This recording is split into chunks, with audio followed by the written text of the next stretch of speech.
Welcome to the starting five with Sleepers Media, aka Tom Izzo Week. It's Spartan Dog Fest. It's Tom Izzo Fest. That man has awoken from the dead. Xavier Booker is a Michigan State Spartan, and Carter Elliott is happy. Cart, I can already see you have the victory shades on. I'm not looking forward to this episode. You know what? We're a podcast about telling it how it is, Greg, and giving respect where it's due. And there's been a lack of respect for my coach on this podcast, coming from me too at times, but definitely coming a little heavy from the side that records from Portage, Michigan. So I think there's going to have to be some sort of apologies that come during this time, whether they want to come in a full segment or you want to take a full episode. That's up to you, but the apologies must be had. The disrespect was heard. We heard the chatter about Memphis Grizzly games. We heard the chatter about going to a friend's introductory head coach press conference. There was a lot of chatter, but the targets have been locked in. Targets are now being acquired. Top five players acquired, 5 stars acquired. Xavier Booker's locked down. The class of 2023 is looking beautiful. I'm feeling great. You should feel great. The demise of Thomas Izzo was blown out of proportion. Oh, my man's back. Alert the presses. First of all, as far as apologies go, you owe me one. I live in Kalamazoo, not Portage. That's a very different mindset, a very different aesthetic to it. Okay, please respect that. Number two, we will get to Tom Izzo. He's the second topic on our list of 5 today. I insisted that Izzo has his own period. I could have taken the easy way out. I could have ducked this, but no, I insisted we have Tom Izzo as a specific topic. So I will save my words for your coach until the second topic. The first topic, Cart, Xavier Booker. Let's start there.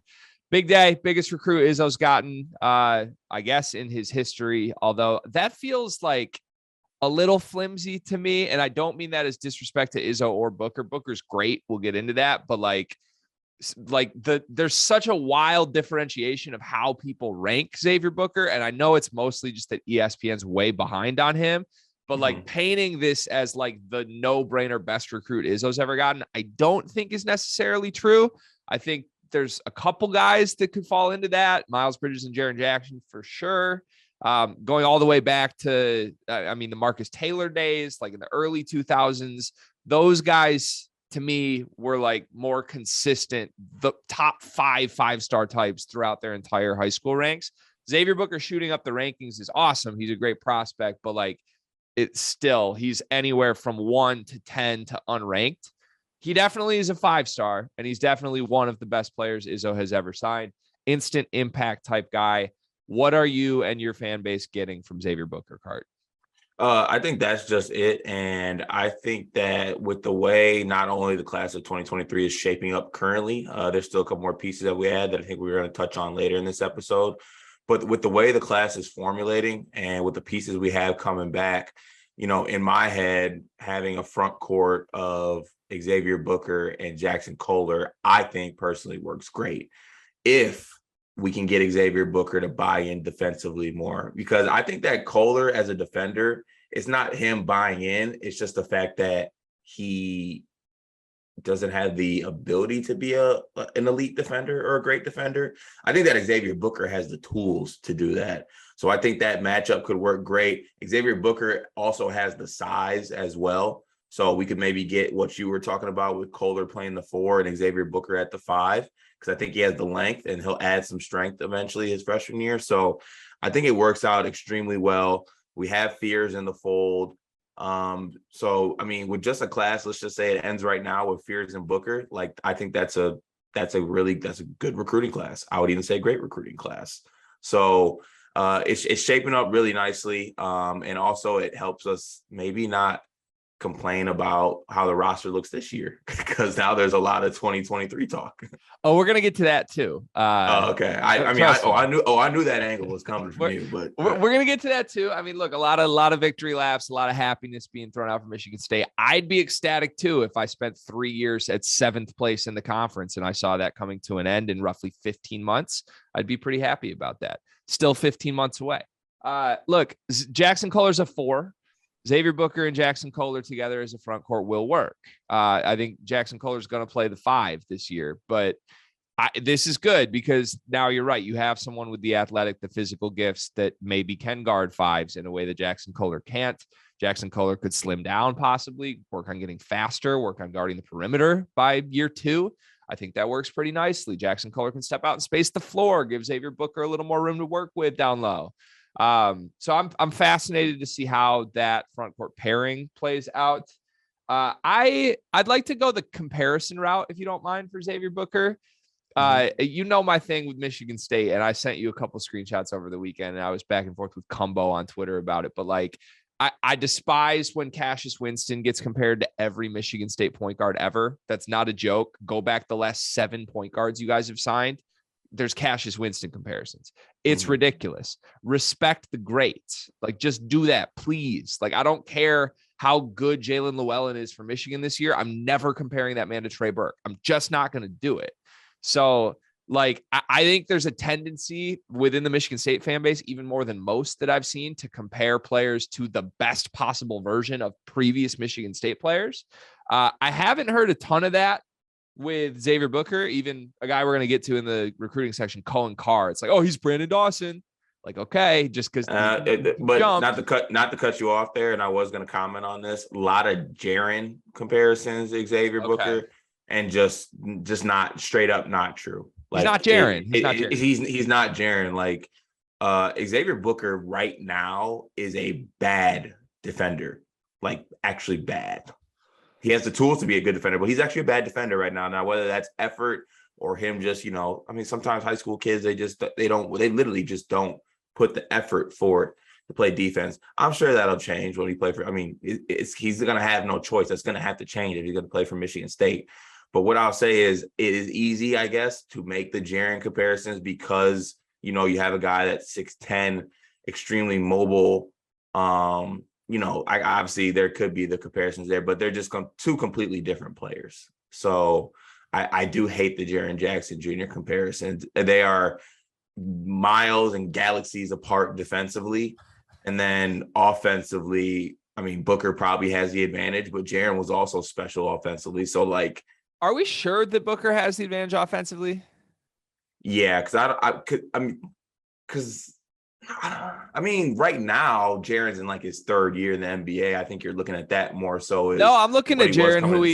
I'm looking at Jaren. How the moment he stepped on the floor for Michigan State, you could tell this dude was a 40% shooter from 3 on 5 attempts a game. But I also think that Booker provides a little bit more like offensively off the dribble, like trying to score creation. Like, I didn't really see Jaren getting the rebound and going coast to coast. I kind of think Booker has that in his game.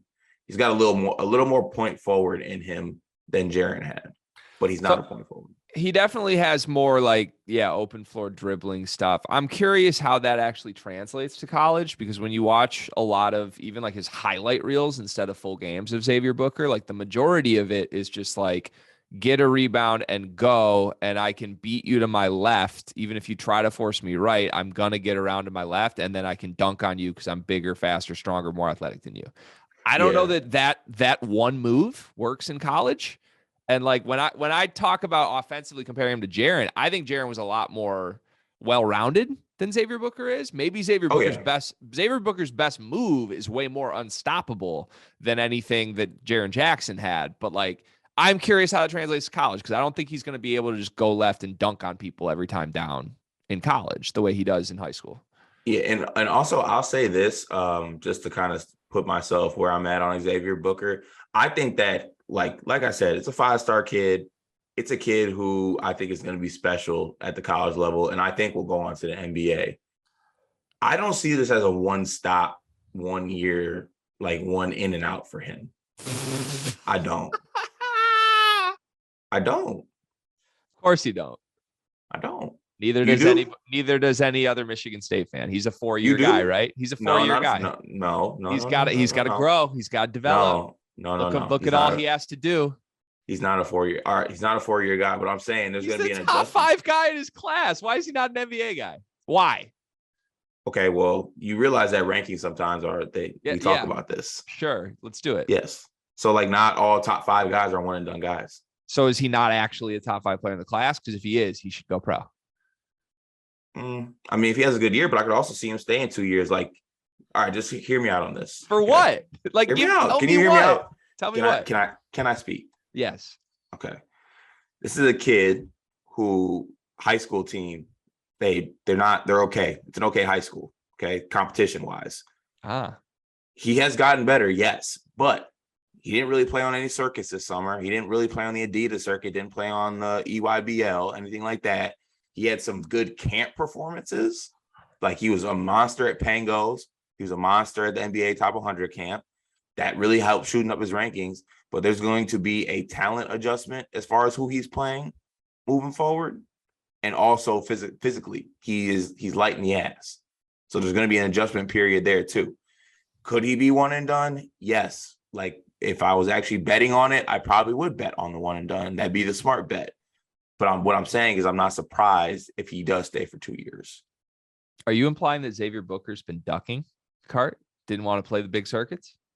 First of all, if anyone could comment on ducking on this podcast, it's you, because your program is the Ducks from Ann Arbor. That's interesting.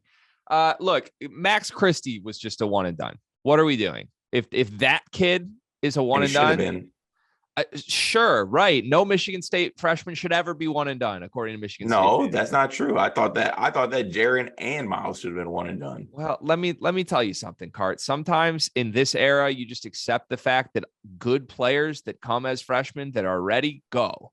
Like, you don't see me pouting 2 months. You don't see me pouting 2 months after the fact that Moussa Diabate's gone. Boo-hoo. Like, you wanted him gone. Or Caleb Houston. Like, I definitely want a Caleb Houston back. I'm not here whining that Caleb Houston's gone. Like, who said I'm whining that they're gone? Oh, well, Max Christie should have been too. Like, yeah, I know your whole fan base feels burned by that. Whatever. He went pro and he stunk. If Max Christie's good enough to go pro for Michigan State, what are we already doing with Xavier Booker? 1 day into his commitment, talking about he's a 2-year guy? Really? This is just a little, again, stretching the thin line of reality for me. You know what? I bring up a hypothetical, and I bring up a situation, and you just completely just run with it. I will not be spoken to like this. Not when I'm in the state that I'm in, and not when I'm feeling as good as I'm feeling. Okay, so you're gonna respect me. I'll give you a chance. This is early in the episode. Let's not let this happen again. I will not take it as well as I'm taking it right now. I was just bringing up a situation that, possibly could happen. Just a little hypothetical. It's not guaranteed one and done bona fide NBA star is not what we're adding here. He's not a guaranteed NBA star. I'm not saying that, but he should go pro. Like, he's a one and done guy. If this plays anything like we think it should, Xavier Booker's a one and done guy. And if it's not, then something went wrong. And that's not me playing the opposite angle of Izzo holds guys back. That's not what I'm saying is going to happen. I'm just saying, like, he's a one and done talent. Watch the tape. And if he's not, something weird happened in college. That doesn't mean it's going to play out like that. I would bet strongly he's probably a one and done player. But Michigan State fans want their cake and eat it too, Cart. Can't just get the highest ranked recruit in program history. They also need a second year from him before he ever plays a game. Fascinating stuff to me. By the way, we didn't talk about our weekend together at all. Should we talk about our competition-filled weekend? Yeah, Greg destroyed me in golf. Absolutely made a massacre of me, and he didn't play well. So, and then I got cocky, and obviously I didn't play well. So then I got cocky though, and that hurt me down the stretch of our Saturday. Oh yeah, and then we got some one-on-one going, and Greg made himself a nice move. He went up 3-1, and there were some words said, and I sat up in the chair. With my controller. I looked like Bron in Game 6 against Boston with that lean over meme when I was just shaking my head, and I locked in, and I won the game. And you know what? That's huge for me. That's the biggest win over the weekend than Xavier Booker, because if Gregory somehow did beat me, then it would have been bad news. I wouldn't have heard the end of it, but he didn't. He tried to play the numbers. He tried to sag off me. He doesn't realize at this big age, I am now a shooter. I'm definitely creeping up on 40% from the 3-ball line. So you can't sag. And when you sag, that's what happens. I actually think playing the numbers worked. Sagging worked. I couldn't get a shot off. Once you sat up in your chair, I think you blocked every attempt I had for 10 minutes. I was in your head too. You were in my head. You can't waste that first dribble, Greg. Not when it's 3 dribbles. Can't waste it. I waste a lot of dribbles. It was bad. You also realized on that day that your podcast co-host is all of 6'7", and he's a presence. I did. I might not have the wingspan numbers, but I got the timing and I got the will. it played out in a way where I think we can both be happy. I got the golf W, the 19 and a half stroke W, by the way. There was a little talk at the beginning. He was supposed to wear a Michigan hat and do a Xavier Booker commitment reaction video, but at the last second, we backed our bet back. But it was that I'd beat him by 19 and a half strokes or more. Mission accomplished. Then he got me in hoop, and then we played ping pong, and that's another story. So long day of competition for Sleepers Media. Let's go to your coach now. I'm just going to give you the floor here. Go with this wherever you'd like. If you want to attack me, if you want to pose some questions to me, go ahead. Feel free. I'm here for it. But let's talk about Tom Izzo and his return to relevance and actually doing things, because he is. He did something. Yes, he is. And actually, I think before I even get to you, because I think an apology needs to come from, honestly, a lot of people. There's a lot of people that need to apologize to Tom Izzo. I think I'm one of them as well. This is all great that this is happening. Like, I'm excited that all this is happening. I'm excited that all this 2023 class and, the expansion of the player pool and who we're looking to add in that class has, grown. But I got to be honest with you, and I think everyone can be honest with each other. Who really saw this happening? I don't think anyone really saw this being a thing. Like, people bearing Izzo or saying that Izzo is kind of just, maybe coming towards the end. There was reasoning behind that. There was backing behind that. There weren't really, recruiting news happening. This summer, there wasn't much movement with the team. Now this late push has happened in 2023, and he's doing something that I honestly didn't think that he was going to do. And it's been refreshing. And, it's all credit to him. I'll be honest with you, I didn't think he had it in him to do this, at least at this stage of his career, with how he kind of recruits and does things. So, credit to him. He's making it happen. And I love it, because I feel like, State fans have been kind of asking for this to happen. And now that it's happening, it's great. And we're executing well, too. It's not just, going after a player pool and then not getting the guys. We're securing commitments. So all positive things, all positive vibes the way of East Lansing right now. Yeah, it's two things to me. You're succeeding, like you're accomplishing the plan A, which is step one, but you're also expanding the board, which I think we've begged for a long time, and now he's finally doing it. Look, I saw some people be like, Tom Izzo never lost his fastball. He got it back. That's definitely one way to spin this. I'll say this. I've been loud about it. People know this. I'm happy to be the antagonist of the Michigan State fan base, as long as people listen and enjoy our stuff. Because I genuinely think we cover Michigan State pretty damn well. And I think the dynamic of two rival fans going at it's a fun one. You can clown me when Michigan does dumb shit. I can clown you when Michigan State does dumb shit. But one thing that I will do, I've always said this, is I'll be honest. I cover this sport in a real way, and I say what I feel. And if that's bad about Michigan, it is. If it's bad about Michigan State, it is. I'm not doing this as a gimmick. I'm not doing this as an agenda. I thought Tom Izzo was dead. That's clearly not the case now. But I don't think I was wrong for thinking it. I mean, if you look at everything the man's done in 3 years, paired with the way the sport is going, paired with all these guys from Izzo's era leaving the sport, paired with the rule changes, paired with the transfer portal, paired with NIL, things that Izzo is openly against, all signs pointed to this man being on the way out. And I don't know what changed. I'll say this. This is what I think after sleeping on this for 3 nights, Cart. This is what I think. I think I underestimated one thing with Tom Izzo, Cart. I underestimated that's the most stubborn man on the face of the earth. He's even more petty than I am. Okay. This man has his way, and it's his way. That's it. That is all he's going to do, and F everybody else on earth, no matter what they think. It's my way. I'm Tom Izzo. And in this case, his way was, I'm going to go get Xavier Booker. And that's all that matters to me. And he made that abundantly clear for 16 months. And Xavier Booker just said, in explaining why he committed, Tom Izzo was at my bad games and my good games. Tom Izzo called me every day. Tom Izzo has built this relationship and outworked every other coach in the country, and it's a family, and I'm going to play for Tom Izzo. He still has that in him, and I give him credit for taking that approach, even though I laughed at it for months, because when you got 9 scholarship guys, I'd love to see you expand the board. It's a little funny to me that, like, okay, now it's your domino thing, right? Momentum. you get one good piece of good news, and now all of a sudden the recruiting trail is as healthy as it's ever been, which is true. That's how recruiting kind of works. Like, players want to play with good players. But like, this board was not expanded until a week ago. And now there's like 9 targets that Michigan State feels good about. That's all I've been asking for the better part of a year with Tom Izzo when we talk about what Michigan State's doing. So I give him credit. Look, Tom Izzo, as much as I don't like the man, Sorry. Like, I just don't. There's off basketball reasons for that. He's one of the best to ever do it. He's probably on the Mount Rushmore of college basketball coaches ever. And I do still think his best days as far as winning are behind him. I mean, 2 Final Fours, I think, in 10 years. That's right? 2 Final Fours in the last 10 years? Oh, Gregory, behind him. The price of the brick is up. Alert the masses. It's trending in the right way, for sure. But there's a big gap. No. It's not trending in the right way. Say it with me, Greg.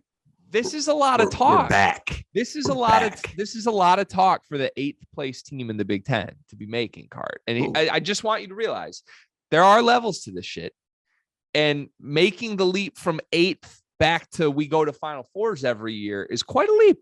I mean, one to 2 good recruiting classes in a row is something. But NCAA tournament's all about matchups. I mean, you saw Michigan last year; they got good matchups to the first 2 rounds, and they're able to cakewalk to the Sweet 16. Cart, they've been getting good matchups for 6 years, huh? That's crazy how that works. It's called white privilege. It's called white privilege. Yeah, Juwan getting a lot of white privilege for sure. Look. Michigan State is back as far as competitive basketball goes. Like, you can watch their Big Ten games again and not fear they're going to lose to Northwestern as long as Xavier Booker's on the court. We're still going to lose to Northwestern on a cold January night. I'll tell you, in Evanston, that's happening. They got a long way to go back to Final Four. Like, I am seeing some tweets from folks that are just like, I mean, Tom Izzo wants that second natty. He wants it. Like, you know how hard it is to win a natty? You need more than one recruit to win a natty, unless your recruit's Anthony Davis. Like, you need more than one recruit to win a natty. So it's also very hard to podcast with a co-host whose team doesn't have 5 stars committed. Well, I mean, sorry, I'm not a little blown away by a 5-star anymore. I've had 2 per year since Juwan Howard's been there, and hasn't always worked out. Actually, speaking of that, I didn't really flush this out in the Xavier Booker thing. You want my comp for Booker, since you never threw it back at me when we talked about how comps are bad? I think he's Moussa Diabate, but a little better. I hate that. Why that comparison? Because I think along the lines of our will he be a one and done conversation, I think it's likely he is. And I think that ends in everybody being like, damn, we never really got to see the best of Xavier Booker. Because I don't think he's going to be like a 16-10 guy in year 1. I think he's going to be like 10-5 with motor concerns, with defensive concerns, but this wow athleticism, and he'll be the most talented player on the Michigan State team. But like, that's the Moussa thing, right? Moussa looked great, but he played 20 minutes and he said, okay, I'm ready to go. Like, yeah, when you say that though, it's a little bit different. It's also 2 different situations. I'm just looking at it like game to game comparison. I don't think Moussa and Booker are the same player. I will say this: Moussa had a lot of the open court, grab the rebound and go dunk on 2 people's heads shit. Remember that at the Roman event in Las Vegas in like his 3rd game? Like, Moussa had some of that. Right. So, but I thought Moussa was just more of a straight up just athletic, just like freak. And I actually might be off base on this, but I didn't really think Moussa had motor issues. Yeah, he didn't really. Yeah, he played like super hard. Booker's shot is better too.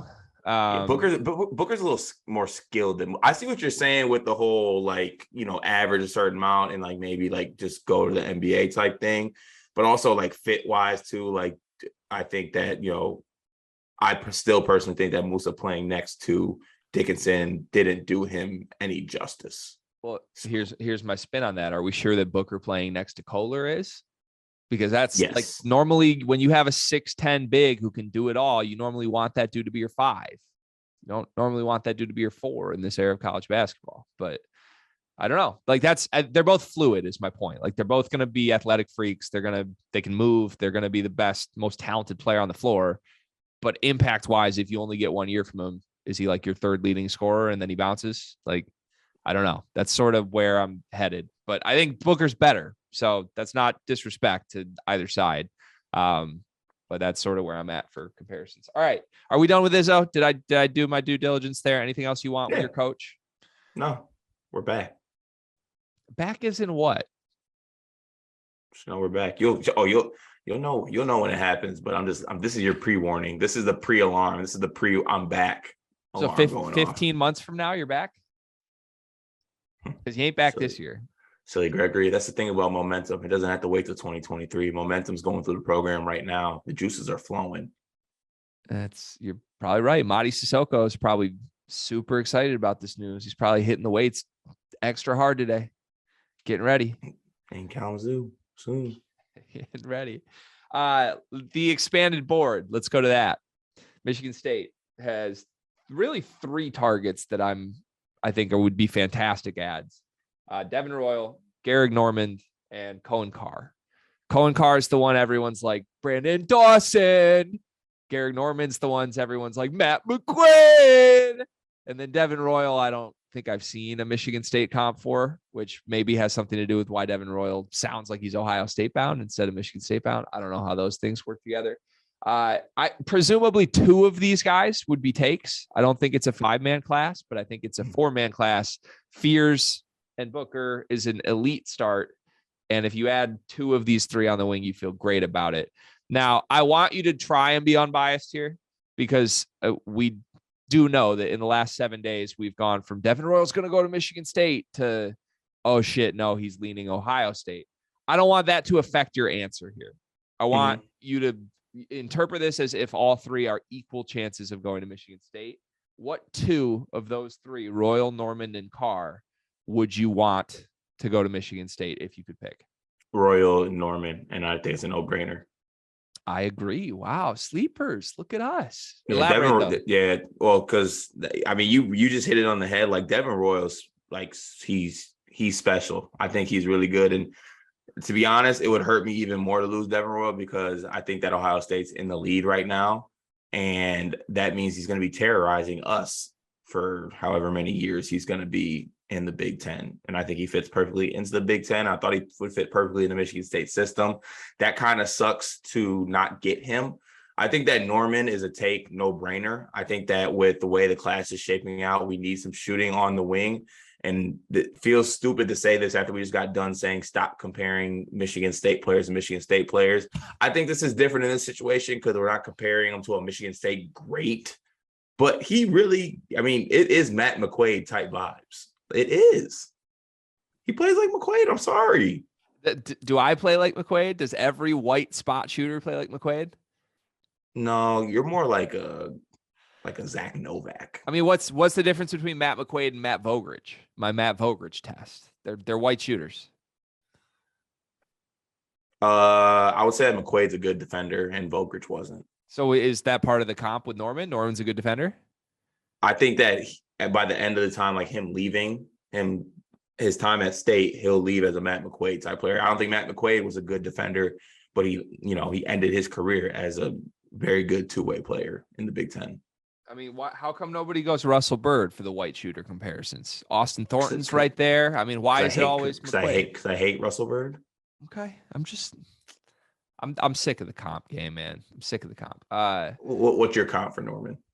I don't have one right now. I think he's. Okay. I would go outside of the Michigan State realm for a comp though. Like I'm trying to think of if all goes well, could he be like poor man's Kyle Guy?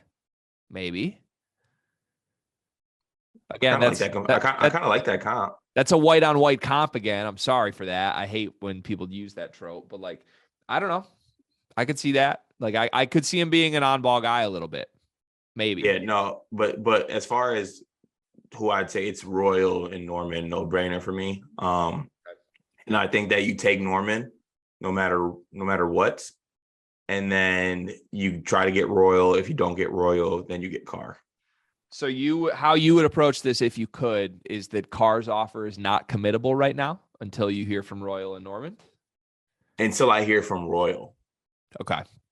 And you wouldn't want Carr. You wouldn't want Carr and Royal. Like if you have Royal, you would not accept a commitment from Carr.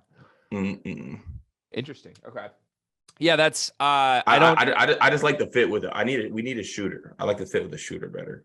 I like that too. I don't disagree with anything you're saying. I think a lot of Michigan State fans listening to this would prefer Carr the most out of these three, which is really interesting to me. I think he's by far the least exciting prospect of the three, which sounds crazy because his highlight reel is the most fun to watch. But I don't see like I know DK has texted on the side about how he thinks he's the most impact ready in year one. And like, this could be a short window. If you only have 1 year of Booker and you've got the last year of Hogard, like you need win now guys. I weirdly don't see Carr as a win now guy. I just see Carr as a leaper. That's it. Which is exciting. Don't get me wrong. Like a lob threat on the wing next to AJ Hogard and Xavier Booker sounds pretty good. But way more important to me is shooting. Like if your team is Hogard and Booker and Collier, you need two shooters at the 2 and 3. You just have to have two shooters at the 2 and 3. And presumably Akins is one of those. I think Norman could play in year one. I think he could play for 4 years. I think he's the type of program recruit that you get and could potentially start a ton of games and win a lot of games for you and play off other guys or be one of the centerpieces late in his career. Same with Royal. With Royal, it's no question asked. His all around game is like so ready that like you don't even worry about fit. But yeah, to me, I'm surprised people are like seeming to trend with Carr as their favorite. I think that's maybe because Carr's the most likely to commit. That's I think that's more so they know what they're like. They know that Royal might be not as well as we thought it was going to be at first. And yeah, like you said, I just want to comment on Cone Carr too. I think that he would be a good add, but if we're doing would I rather add Royal or Carr? I think it's no question that you add Royal. Cone Carr, I think is just like you said, the highlights, the dunks are really cool. The highlight tape pops. My player comp that I had for him is like a 6'4", 6'5" Jared Vanderbilt. That's kind of my comp for him. I think Jared Vanderbilt had a little more passing ability, but like just a very high motor, super athletic guy. So that's the kind of vibes he gives me. But I think Royal's an all-around monster. So like I'd rather have that guy. If we get Fear, so we have Fears, Booker in the fold right now, and then you add Royal and Norman to that is an elite class. Yeah, rank that 1 to 10. What's that for you? Is that a 10 out of 10 class? I thought you said like where would we like rank? And that's a 10. That's a 10 out of 10 class. I think it's a 9.9 out of 10 for me. Like the only thing higher is like the class with Cash and Langford and Bridges. That top three seemed a little bit higher ceiling, but like I love that class. I think it's perfect.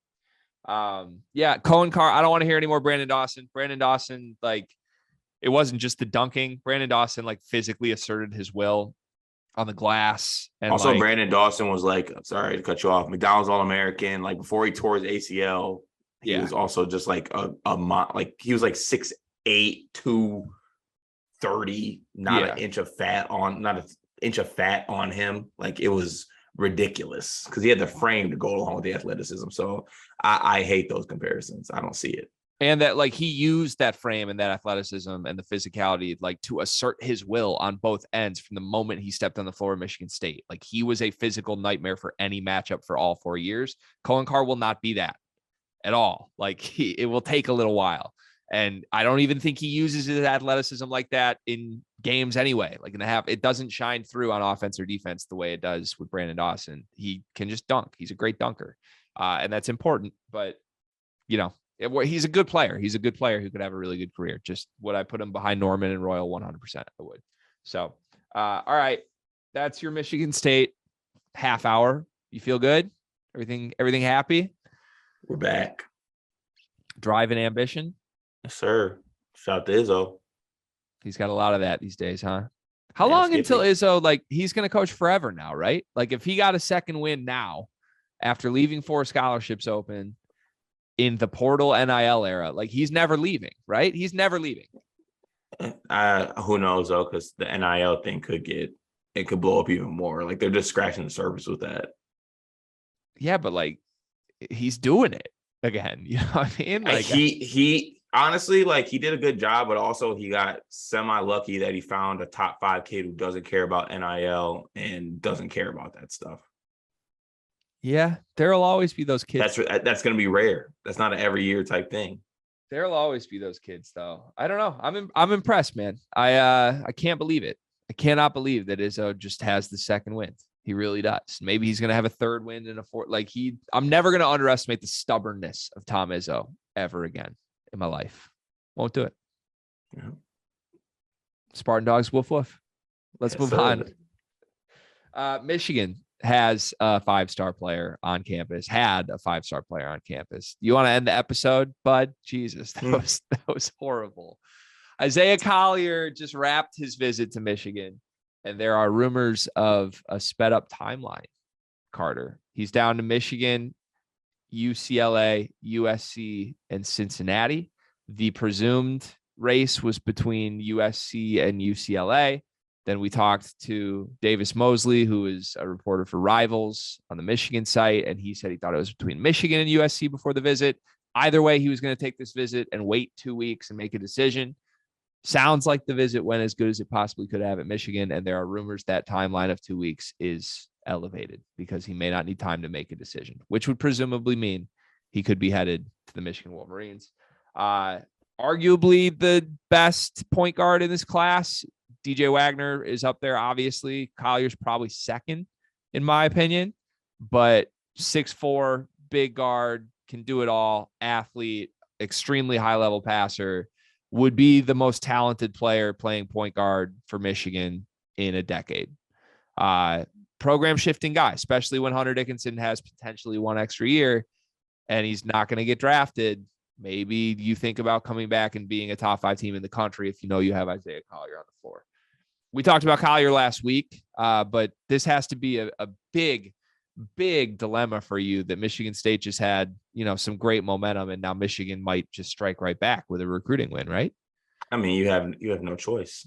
We threw a couple haymakers at y'all. Y'all had to catch up. So credit to y'all. And that yawn, by the way, was just a troll, Gregory. I don't take it as too much disrespect. On this episode, anything could happen. You knew I could tend to get out of line. I got shoes on top of my jersey, and I'm wearing everything Michigan State. You knew this could get out of line. Honestly, you've been more in line than I expected. I was really expecting some dancing on my graves, but maybe you remembered that you're headed for 3 straight 8th place Big Ten finishes. So. Man, that's funny you say that because we're not. But anywho, look, I think Collier is a great ad. To me, he really has everything. Like you said, I think he has everything except the jumper. But I think that's something that could come along. I was actually who was I talking with? I can't remember who it was, but I was comparing point guards with Collier, and the thing that I think separates him is that he does the all-around stuff at the point guard position, and he also has the size. Like, he's 6'4" and he's not skinny. Like, he's ready to play. You can play him right away. You don't have to worry about throwing him out there. I think you can play him right away. He's heady enough to play. He's going to make the right decisions. He's going to compete. It's going to be good. The only thing that could go wrong with Collier is that Juwan brings in a transfer Ivy League point guard to play over him, which is possible because that's in his bag. It's a big threat. So for all Michigan fans, you want to pay attention to the Ivy League this year and make sure no point guards are playing well, because if you get Collier or not, you're gonna get a transfer Ivy League point guard. God forbid Princeton's guy has a year this year. Oh, he will be in Ann Arbor next year. Admissions is just gonna eat that shit up. So to be honest, straight up, I've already scouted Ivy League point guards for next year.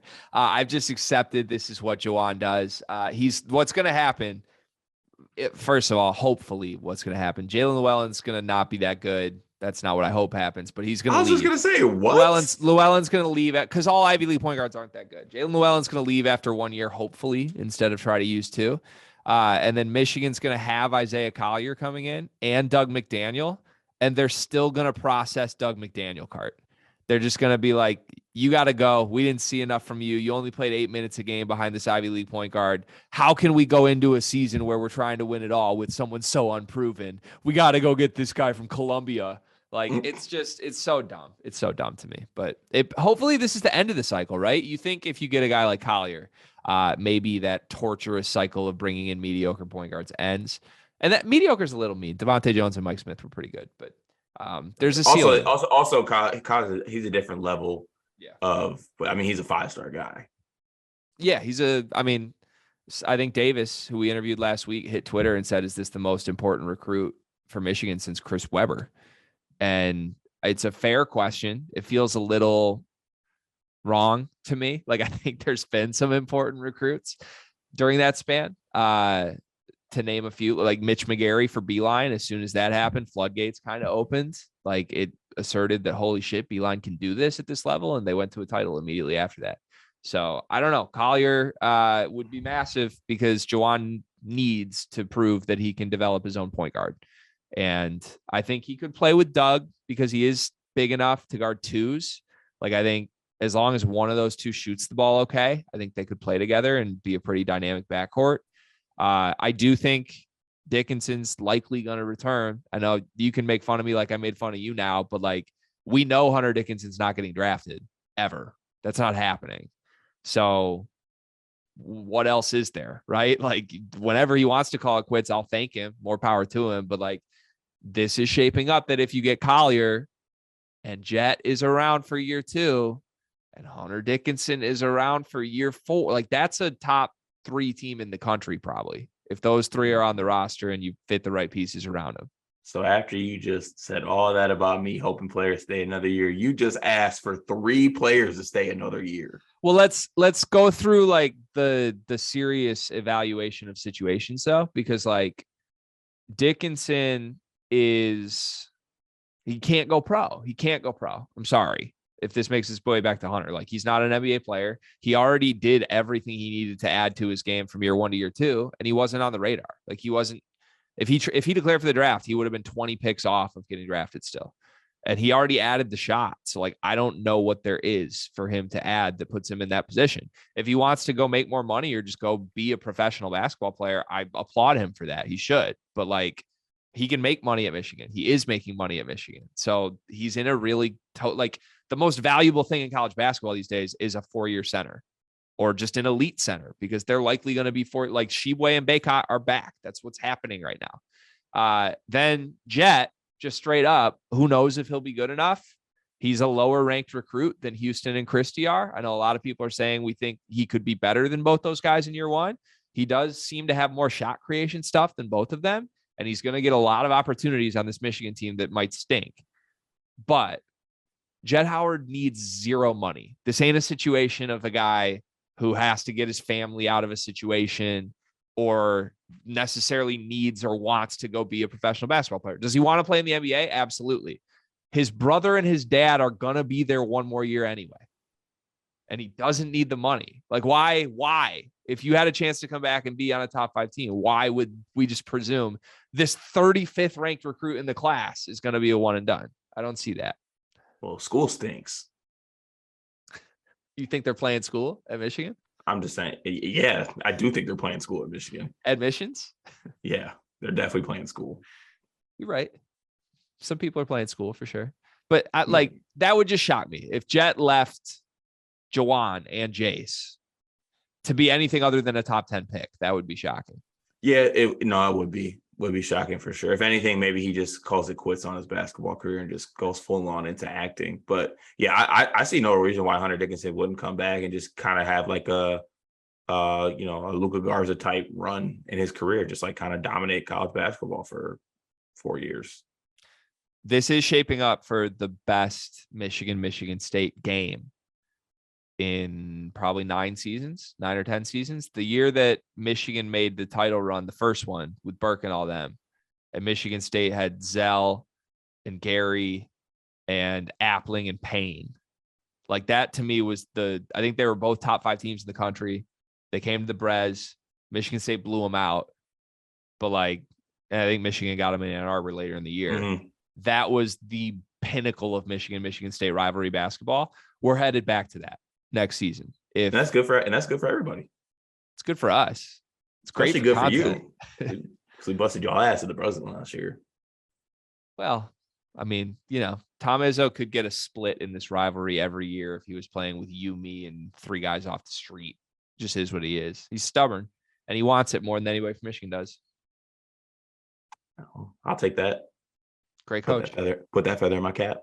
Great coach, Cart. All right. Sorry to everyone listening to this. It's not a Michigan State fan. You probably didn't make it through this, but important week, important episode for the Spartans. So we had to do what we did. Illinois. just a word for the SEO. I don't know. Illinois still doesn't do things, man. We want to talk about Illinois. Wait, no. Hold on. We do have to mention your nickname made it to an Illinois player. Oh, yeah. Yeah. So I think Daddy Brad has staying power, apparently. Who would have thought? I didn't know that in that passing comment. But yeah, the Matthew Meyer was doing like a just Instagram Q&A. And obviously you can't see who put the questions up. It wasn't me, I swear to God. But somebody asked him, what's Daddy Brad like as a coach? And he did a full video response to it. Carter screen recorded it. So I think Daddy Brad's here to stay. Daddy Brad himself knows about it. The players know about it. Soon other fan bases will know about it. I need like a Big Ten Network Daddy Brad comment in the middle of an Illinois game this year, and we'll know that we officially made it. And I think we're going to get that, honestly. I think there will be a moment where, they zoom in on Brad Underwood. He's probably beating Michigan by 17 points. And we get a little Daddy Brad comment from the announcer. We'll see. But never okay. For me. Which Big Ten team is most underrated? That's what we wanted to discuss. I recently said, Cart, that Michigan State is going to finish 8th in the Big Ten. And you clowned me for that. And I realized, Cart, in the car, when I gave you my answer, I forgot a team who's clearly going to be better than Michigan State this year. And I still almost got to 8, but it's less stretchy when I have my team. So we can play the underrated game first, but I'd also like to address that if you don't mind. Well, that's just an asinine comment if you think we're finishing 8th. Can I name the 7? Huh? Can I name the actual 7 that are clearly ahead of you do know Little 10 still in effect. It is, but for this upcoming season, these 7 teams are better than Michigan State. I have notes. Illinois, Indiana, Michigan. No debate so far, right? You're good on that? Yeah, I'll let that slide. Go ahead. Tier 2. Ohio State, Rutgers, no. Iowa. No. Purdue. They're all in tier 2. I don't know why I waited on Purdue. Ohio State, Rutgers, Iowa. You just named 4 teams that Michigan State could easily finish ahead of. Could be, but it would be a surprise. Okay, eighth is disrespectful. I get where you're coming from. You need that right now, but that no. On paper, Michigan State's behind those 7 teams going into the season. Yeah, are they? Yes, Madi Sissoko has to play 20 minutes on this team. Who's the starting center for Ohio State? Zed Key. Oh, actually, yeah, right. You're right. Okay, they're good. Ohio State has a lot of questions. Ohio State, all these teams have questions. That's why it's the little 10. But like Ohio State has some returning. How many players can you name on Ohio State's roster right now? No comment. We're not playing that game. How many comments could Ohio State how many players could Ohio State podcasters name on Michigan State right now? More than one. Zero. More than one. Zero. You think they know who AJ Hoggard is? Yeah. Michigan State fans think AJ Hoggard is someone he is not, for the record. But they know who Jaden Akins is. They don't because he didn't play last year. Sorry, Ja Akins. He didn't play last year. All right, back to our question. One of those 7 is going to be my answer because those are the 7 good teams in the Big Ten. Just be thankful I put you 8th instead of 9th because Wisconsin's hovering out there too. But which team is most underrated in the conference, Art? Who's your pick? The best point guard next year in the Big Ten, Paul Mulcahy. Oh, and the Rutgers Scarlet Knights. I really thought you were going to Michigan State. No. I love Rutgers. I love Mulcahy. I love McConnell. I think that Cliff Omarui takes a jump this year as well. And especially because I think a couple of the big men in the Big Ten have moved on as well. I mean, they still got the Edys and the Dickinsons of the world, but I still think that he can have an effect. At worst, defensively, he's a good rim protector, but I think he has more to his game. He was a highly rated recruit coming out of high school, and I think he finally puts it together this year. And I think Pikiell's a good coach. So I know they lose Ron Harper Jr. I know they lose Geo Baker, but I still really like that Rutgers team. And they're an older team that's been there too. So that you got to, kind of put that into the fold as well. Yeah, I like the Rutgers pick. I think Amaruyi is going to be really, really good. Like I think we might end up looking at him as the best player on Rutgers, depending on how the other guys look. Rutgers also has some momentum right now. They're recruiting Bronny James. There's all this buzz that you didn't see that over the weekend. No, I don't know if I saw that. There's like Rivals articles being like Bronny James intrigued by Rutgers, like Peichel all in on Bronny James. I need Bronny in the rack. I mean, how great would that be? Like, that'd be classic. There's no funnier mix of school versus like all the blue bloods just pass on Bronny James and Rutgers scoops him up. It'd be incredible. I'm a Rutgers fan. I root for them in basketball. Weirdly, I'd feel bad for their fans. Like imagine being a Rutgers sports fan. You gotta like every year, you got to get yourself up for that. They were really fun. I loved their team last year. I do think Mulcahy's great. I worry that Mulcahy is going to have to score more than he's comfortable with this year. And that could end up hurting him a little bit, like who he is as a player. But as a passer, you're right. I like him a lot. And I think Amaruyi is going to be the biggest benefit of that. So I'm in on Rutgers. I like that pick. My pick for most underrated is no surprise. It's the Iowa Hawkeyes. But like straight up though, I genuinely think people don't understand how good Chris Murray's going to be. And I don't know why. I'm with you on that one. I don't know why. Like I know like we're saying, okay, they're brothers. They're not necessarily the same player, but like Keegan's stats were identical to Chris's a year ago. Like I'm not sure that he might not be Keegan. Like he could be close to that. Especially because Fran features his guys in a way that lets you put up really gaudy numbers. And like Chris Murray's going to get opportunities to score 25 every single game this year. I think he's capable. He had some big games last year where he scored in a big way. Also, Pat McCaffrey's actually good. It's a little crazy to say, but like he's actually really good. He's like 6'8", but with some guard skills, he can like dribble into his own shit, fadeaway stuff off the dribble, and it's really smooth. I think as long as they have some sort of answer at point guard, I really like this team because I like their wings and I like Chris a ton. I'm a little worried that Toussaint transferred and he's going to West Virginia to like do a full court press for 40 minutes a game.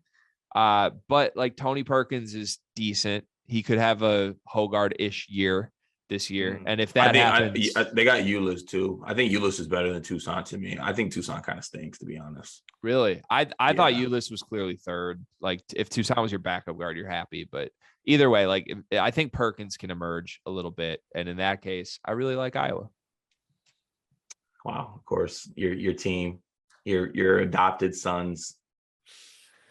Do I have too many Big Ten teams? Like I love Illinois this year and I love Iowa always. I think you do need to cut it down. I don't know if I can. You could have Michigan and one other team. So I technically claim Michigan State too, though. Like I claim 4 teams. If for some odd reason we win anything, you are not welcome. I mean, I am an alum. Don't care. I got that degree. Don't care. Ain't that the Michigan State thing to Michigan fans? Is you don't got a degree, you can't root for them. Does that apply to Michigan State? Is that actually a thing? That's a thing Michigan State fans say to like make fun of Michigan grads. That's the Walmart Wolverine thing. Oh, okay. Well, I'll start covering Albion then because I didn't graduate from State. Yeah, I've always hated that for the record. But okay, well, really? Hated what? That I like State, but I didn't go to State. No, I'm saying I've hated that people say you can't root for a team. That I was like, damn, we're airing some things out in this episode. No, it's sports. Root for whoever you want to root for. That's how it goes. Okay. I don't care. Like, yeah, you should root for your university. That's why I have some sort of weird emotional tie to Michigan State. But I'm messed up in the head, so didn't all the way work. But am I a Walmart fan? Nah. I respect that. Unless you root for Nebraska, then actually do something with your life. Like, is Nebraska not the worst team to be a Big Ten fan of? They got the worst swag for sure. I kind of like those like Cornhusker throwback jerseys. Those are kind of fire. Yeah, no, with the cursive, you're right. Those are kind of fire. football helmets and red and white. I hate red and white teams. There's too many red and white teams. That's one of my biggest takes in sport is that we got to limit the number of red and white teams. I've never heard that take, but I guess there's too many red and white teams. Card, think about like Wisconsin, Ohio State, Nebraska. You could throw Maryland in there, Indiana. Like we could have a whole maroon. We could have a whole division of red and white teams. At least sprinkle some like alternate third color in there. Throw some red and yellow, maybe a little red and orange. Red and baby blue is a surprisingly good color combination. I'm sick of red and whites. Make sure you tune in next time to our all-time starting five draft based off of what color jersey people wear. We're gonna probably somehow turn that into a topic. What is the best color in college basketball? Real men wear pink. Michigan State thinks they're back. In 15 months, they might be. And I congratulate you on that, Carter. I'm happy for you. I know it's been a really rough 2 years. Ever since we started doing video, you've had nothing to get excited about for basketball purposes. And, the world may be yours. Maybe. Gregory, it's mine. In a full year. No, please refer to me as Timothy, Himbaland, Himwea, Him Brown, any version of him or Fredette that you can think of moving forward. I got that dog in me. Get that x-ray machine out. Woof, woof. Which roster are you taking if Michigan gets Isaiah Collier in a year? Collier, Jet, Dickinson, or Hogard, Akins, Booker? I like how you did Hogard. I like how you picked the state player. I'm taking state's roster. What? You thought that was a strategic Hogard move? Like Hogard shouldn't be involved there? No, I didn't like your tone. Who should it be? Akins, Booker, and who? No, I don't got to answer that. I'm just telling you right now. I'm taking state's roster